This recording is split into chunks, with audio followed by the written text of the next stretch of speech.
Back, everyone. It is Wednesday, March 12th, and the NBA and my four best plays are on the way. We have a big slate of action in the association tonight. We're going to dive into our favorite picks in just one moment. If you are new, my name is Austin from Call on Our Shot. Today, we're joined by a special guest. Get it on out. The broom is here. A little 2-0 sweep last night. Now, normally I don't bring out the broom for a little 2-0 sweep, but we're on a 16-4 run. We've been really red hot over the past week or so.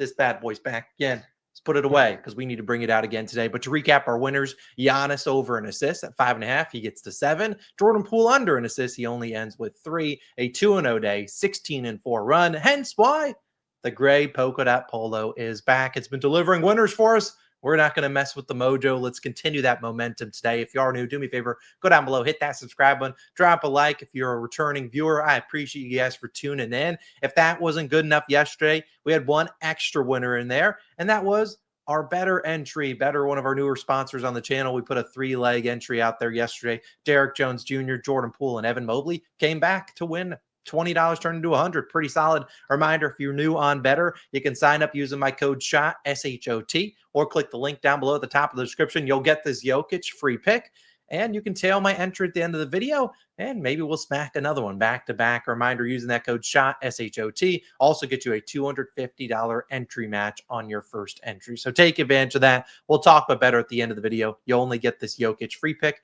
by using my code SHOT. So take advantage. Without further ado, let's dive in the picks today. I got 4 of them. There is a chance we add some plays down below in the pinned comment. Check that out. Reminder, I probably won't add plays until later on this afternoon. We'll wait for the injury reports to come out, and let's hope they help us out today. But let's start with our first play. My favorite over of the day. It is Lamelo Ball over 3.5 made 3-pointers minus 120 on FanDuel. I haven't done a ton of overs and threes. I think we're about 50% on them this season because normally when I back them, we get great volume, but they shoot about 20%.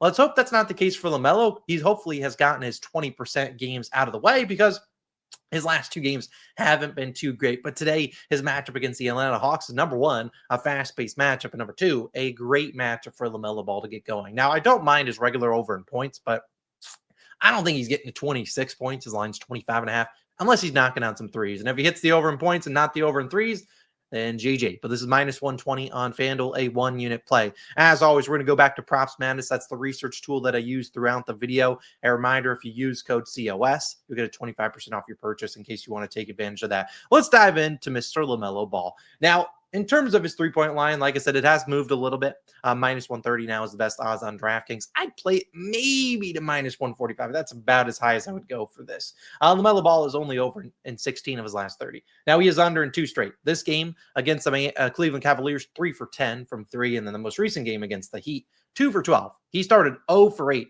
from 3 in that game, and he kept firing. That's what Lamelo Ball does. Now, we've talked about this matchup head-to-head wise against the Hawks. We'll touch on that in a second. Where he shoots all his threes above the break, 48% of his points per game come on above the break threes, where the Hawks rank second to last. You look at his scoring methods, all pretty good scoring methods against them, and hence why he made 9 threes against them earlier this season. 9 threes, 14 attempts.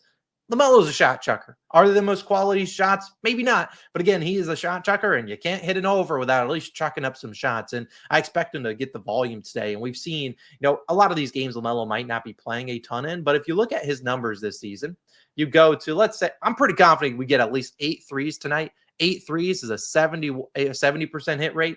But I honestly think he gets more than that. If he gets to 10 threes, we're looking into 83% hit rate. If you're looking at 12 or more, or nearly 91% almost every single game. This game against the Wizards is what I actually almost backed him in this game. He went 3 for 18. And then most recent game against the Heat, 2 for 12. So if the volume's there, I got to take a shot here with LaMelo. I really think the volume will be great tonight, given the matchup, how bad the Hawks are at defending pull-up 3-pointers and above the break 3-pointers. So LaMelo should be firing.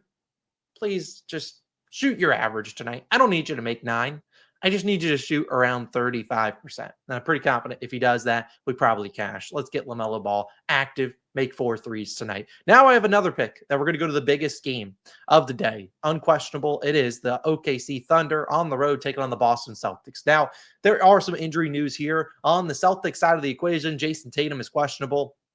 Tatum, I'd be shocked if he does not play. He sat out their last game. It's a televised game. Tatum normally plays in these games. Kristaps Porzingis is probably the one guy that I would say is actually questionable for the Celtics. I don't think he plays today. If he does, cool. I think it helps. We actually have 2 picks in this game. I think it helps both picks. I may both, assuming Kristaps is out tonight. Let's talk with the other side where you have Jalen Williams of the Oklahoma City Thunder out. I don't think it matters today. I'm taking Isaiah Hartenstein under 14 and a half points plus assists, minus 105 on DraftKings, a 1-unit play. I don't mind his PRA under. However, Hartenstein is capable of like 10, 15 rebound type games. Is this a good matchup for rebounds? No. But the Celtics aren't the best defensive rebounding team, so Hartenstein could be in there and grubbing on the offensive glass. So I'd rather not include the rebounds, but I'd rather take the points and assists, a matchup that I really think is a tough one for him. If you're looking at just matchups alone, this is a Celtics team on the season. Fewest points per game, third fewest assists per game allowed to centers. Now, Chet Holmgren will be in there today, which is the big key news, and we'll touch on his numbers with Chet in there. But at the same time, I just don't see this being a matchup where Hartenstein gets a lot of volume. Against the Celtics, they're shooting a lot of threes. The Thunder shoot a lot of threes as well. Imagine that there's an uptick in volume there, even without Jalen Williams, J-Dub. I don't see that helping Hartenstein a ton. If anything, we get more usage out of Chet Holmgren, get him out there. And I don't know if this is a great spot where they play Chet and Isaiah Hartenstein because, well, the Celtics aren't really going to match with two centers. They don't play Kornet, Horford, Kristaps. They don't really do that. So I really think this is a tough spot for Isaiah Hartenstein. Now, if you look at him on the season, you'll see, he has been pretty solid, hasn't been as great of late when they've been mostly healthy. Now, like I said, Jalen Williams is out today, but you look at Hartenstein, as I said, 14 and a half available on every single book. So you easily can play it there. Hartenstein under this line, though, in 15 of his last 24. Head-to-head wise, you have to look at the matchup earlier this season. He had 10. Granted, let's keep in mind, Chet Holmgren not there, Alex Caruso not there, but 8 points, 4 of 9, 2 assists, 4 potential assists. Let's look at the games that he's played with Chet Holmgren. Now, in these games where you've seen him go under in 6 of 10, look at the games that went over. The Nets, they tramped the heck out of SGA. Hawks, can't get much better than that. Nuggets, really good matchup, split there. Went over once, under the other. I mean, he had 16 shots.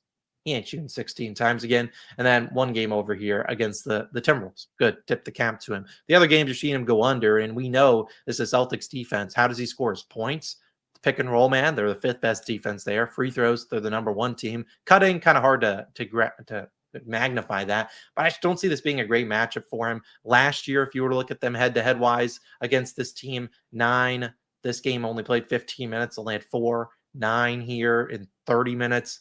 Again, 17 in the play in this final game of the season, but Julius Randle didn't even play then. So not a great history against the Celtics, not a great spot for him, in my opinion. I think this is going to be a spot where he struggles. I don't think he's getting a ton of minutes. If you look at the games in which he has played with Chet, the minutes haven't been, crazy. 26 here, 31, but 25, 27. So under 30 minutes in all these games. And this season, when you've seen him play less than 30 minutes, you get a pretty good hit rate. I mean, under 30 minutes, even with Chet in there, under in 13 of 24. Realistically, you can see him playing around 25 minutes, under in 7 of 11.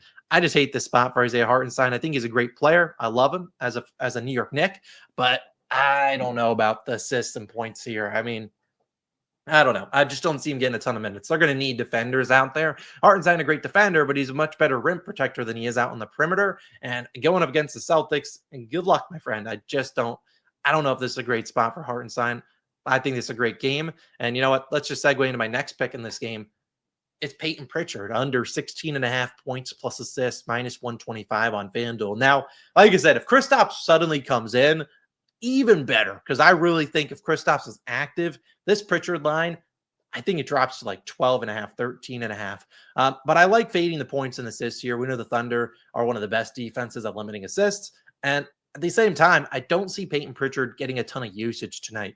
Is it a good matchup for a spot-up shooter like him? Yeah, but with the Celtics given their health right now, besides Kristaps, I just don't see the minutes coming from Pritchard, and I think you're going to see a lot of minutes coming from Tatum, coming from Brown.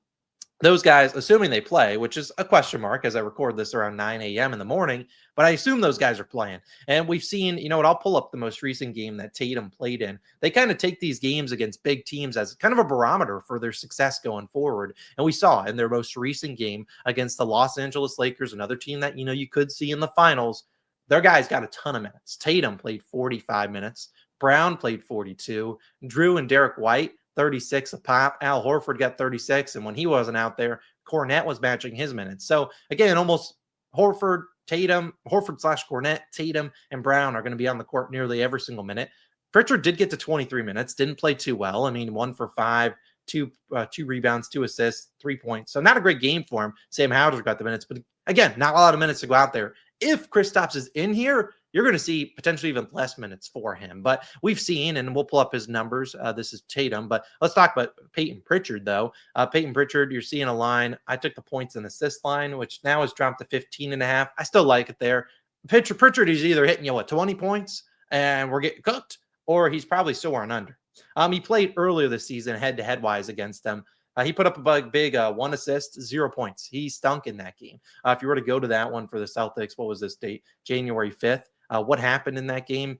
We can go look at it. In that game, Kristaps Porzingis did play, which saw a big reduction in minutes for Pritchard because you saw Kristaps in there, and then you basically Pritchard was a non-factor. I mean, he obviously didn't play too well. They're going to hunt him on defense as well. But just looking at the matchup for Pritchard scoring wise, it's a good one for spot up shooting. I'll give him that. But transition, terrible. Pick and roll ball handler, not great. And as I said, I expect Tatum and Brown to play a ton of minutes. So Pritchard really not going to get a ton of usage here. And we've seen when they're mostly healthy, we're talking about Tatum playing, Brown playing. I'm not going to include Kristaps in or out, but Derek White and Drew Holiday, when those guys are active, he's under in 13 of 24 games. And you could probably increase this to even more games. In terms of every game this season, he's about split. Technically, there's some games where he ends under 16.5, but not a big difference there. But when he does this, when these guys are healthy and he's not getting a ton of minutes, as I said, I don't expect him to play more than 30, which is honestly a high number. He's under in 17 of 27. If he gets 25 or fewer, which could easily happen today, under in 12 of 16. I just don't see this being a great spot for him. I think they're going to attack him on the defensive side. You're going to want Drew Holiday out there, especially as SGA looks for a lot of switches and stuff like that. SGA is going to be a big guy in there. He's going to play a lot of minutes himself. So I think you're going to want the defense of Drew Holiday, Derek White out there against him. I hate this spot for him. I don't think he's the guy left open. If I'm the Thunder, who are going to treat this game like a big game, even though they're down Jalen Williams, it's like, hey, we're not going to let Pritchard beat us. We'll make your two studs go one-on-one and beat us. Or we're going to let Drew Holiday beat us from the three-point line. That's what I would do. I really like his under points plus assists. Sorry, Payton. He could easily make us look like an idiot, but I'll take that under there. My final play of the day, as I said, there might be an added play. Check the pinned comment. We'll talk about this play. Then we'll get into our better slip, which includes another play that I'm looking at. Not sure I'll play officially, but this guy, Landry Shamet, under 8.5 points, rebounds, and assists, PRAs of my New York Knicks. Now, I'll talk with the Knicks today, who are on the road taking on the Blazers. I hate this matchup for the Knicks. I think this is one that we could lose outright. We're coming off a big game against the Kings. We smoked them. Let's be honest. The Kings aren't that great. And this is a spot where the Knicks have struggled on the road, still down Brunson, facing a pretty good Blazers team who's coming off 3 or 4 straight losses. They're hungry. They're coming back home. You're going to get full effort from them. I don't think this is a blowout, especially not in the Knicks' favor or the Knicks getting blown out. Even if they do, we know Tibbs is going to play these guys a ton. I want to fade Shamet, though. At 8.5 PRAs, I think is a great line. Let's talk about this, why I'm fading Shamet. Again, we'll be back to Props Madness, one of the best research tool out there. Use code COS, 25% off your purchase. UC 8.5 is available on BetMGM, Bet Online, don't really bet there, Fliff, Bet365. ESPN Bet had a line, but they dropped it. DraftKings, you see, are being rats, only giving you an over and not an under. We need to look at Landry Shamet. Now, most recently, and you could look at the games where Brunson does not play. He's played these 3 games. One of them, 11 minutes against the Jazz. This one against the Clippers plays 17. And this one against the Kings, he plays 24, 16 PRAs. Austin just played 24 minutes. Yeah, 12 of his minutes came in the fourth quarter when it was a blowout. They played in the entire fourth quarter. If this game is close, like this one was against the Clippers, played 17 minutes, which I think is honestly his ceiling. I think he's in there maximum 18 minutes. Now, why is that? If you were to go to the Knicks and look at them, let's just go look at this game, the most recent one where they played, and it was a tight game. You're talking about this game all the way down here against the Clippers. In that game, and we can pull up their box score, we saw a close game. What happened? Josh Hart plays a load of minutes. He didn't play in the fourth quarter last game. Mikal Bridges, tons of minutes. Cat only played 34, but his minutes were spelled by Precious Achiuwa because Mitchell Robinson down here did not play. Those guys are going to count for 48 minutes combined. McBride got his minutes, and then you're going to split them probably with Payne and Shamet. So again, not a great spot where he gets a big upside in minutes unless someone gets in foul trouble. And even if then, they still play their guys a ton. So expect these guys all to get a ton of minutes, especially Bridges and Hart. Wouldn't be shocked if those guys once again approach 42, 46 minutes. And I just don't see the volume coming here for a guy like Landry Shamet. Now, I could pull stats. He's under in 20 of 24. I get that. And I really want to look at the 8.5 number, under in 19 of 24. But I want to give him minutes. I don't want to count games like here against the Bucks. He plays 6 minutes. If he plays 6 minutes, cool. Well, he had an A+ read, and he probably ain't getting close to this. But I assume if I were probably Tom Thibodeau, I think he's getting anywhere between 10 to 20 minutes, somewhere there at the max. Probably closer to 12 to 20. And even when he gets 12 to 20, still looking at a guy under in 10 of 13 games. And I don't even know, even if he gets that, we're looking at this matchup. The Blazers, a top 10 spot up defense, which is where he scores nearly all of his points. They're not a good matchup for rebounds and assists, especially if Josh Hart is out there for a ton of minutes and Bridges out there a ton. But you're going to always have Cat or Mitchell Robinson. So really rebounds are going to be lucky to go his way.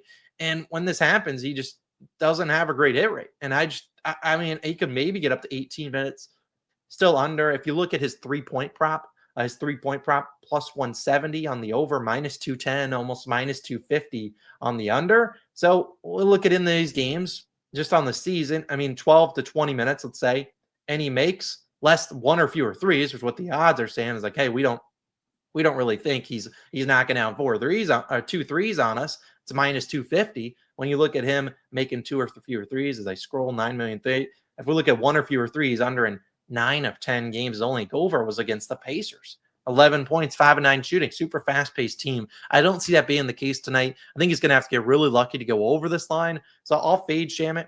I really just don't think that's a good spot for him. So give me his under in PRAs. A couple games ago, I really wanted to play Precious Achua, his under, but I didn't end up doing it because it wasn't available on a ton of different books. I'll play this one. It'll become available. If you're a FanDuel bettor, you probably won't get a line until closer to tip-off, so you can definitely check back. This game tips off at pretty late, 10 p.m. So definitely check that one out. I really like Landry Shamet's unders. As I said, it's available on BetMGM, Bet365. ESPN Bet had a line. They dropped it.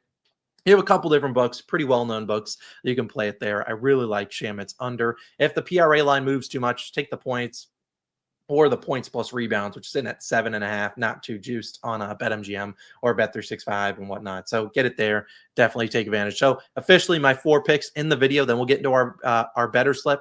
Lamelo Ball, we have him over 3.5 made threes. Isaiah Hartenstein under in points plus assists. Payton Pritchard under in points plus assists. And Shamet under in PRAs. Couple unders and over in there with Lamelo. I love it. Let's have a big day. Now to finally wrap up the card, we have our better slip. A reminder, on Betr, you use code SHOT, SHOT, $250 entry match plus this Jokic free pick. Take advantage of that. Details down below. Here's my better slip. We cashed yesterday, hoping to do it again. Pritchard, Hartenstein, and Shamet, my 3 unders, lowers, they're all in there. The only one that isn't an official pick, and I'm not sure it'll even become one, is Anthony Simons. So anybody be like, Austin, where the heck's LaMelo? Why don't you just put LaMelo in here? Well, I don't want to put too much into LaMelo's basket. 3-point props are always very volatile. As for Mr. Anthony Simons, a great matchup against the Knicks. Jeremy Grant is doubtful. He has been shooting a ton of shots without Jeremy Grant in there. He should once again get a ton of volume. And the Knicks are an A+ matchup. I'm just not going to probably bet him officially because anytime I bet on Anthony Simons, he sucks. And he's the worst player in the NBA. He can't buy a bucket. Maybe in this little better slip, maybe it's smack. So $20 on this turns into $200. So hopefully smack another one. A reminder, code SHOT. Use it. You'll get $250 entry match and this Jokic free pick. Those are my picks. Let's have another big day. Let's turn that 16-4 run into a 20-4 run. Let's keep things moving. Hopefully the gray polka dot polo can deliver some more winners. And as I said, if there's any added plays, check the pinned comment. I'll probably get back in the lab around 3 p.m. Eastern time, try to figure out some more plays for you guys. Either way, have a great Wednesday, and I'll see you guys back in the next one. Peace.